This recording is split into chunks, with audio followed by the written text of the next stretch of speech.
Après des mois d'âpres débats, le texte vient d'être approuvé.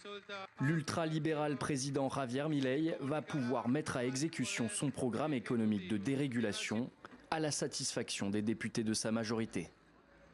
Grâce aux mesures économiques mises en œuvre par notre président, l'Argentine est aujourd'hui une fenêtre d'opportunité pour le monde. Elle est à nouveau considérée comme la destination d'investissement des grands capitaux.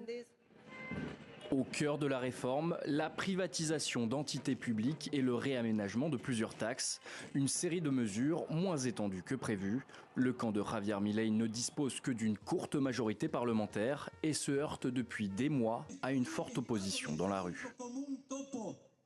Ce n'est en aucun cas une victoire pour le gouvernement de Javier Milei, c'est une défaite. En effet, en 6 mois, il s'est révélé que ce gouvernement a appauvri les gens et qu'il n'a pas modifié les castes, comme il avait promis pendant la campagne. Élu sur la promesse de redresser l'économie argentine dans le contexte d'une inflation à 3 chiffres, Javier Milei applique depuis un programme drastique d'austérité. De son côté, l'opposition n'a eu de cesse d'alerter sur une explosion de la pauvreté.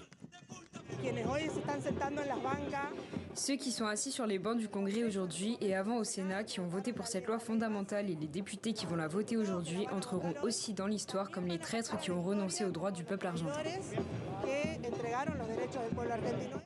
Malgré le choc d'austérité, l'Argentine continue pour l'heure sa plongée dans la récession avec une contraction de 5% du PIB au premier trimestre de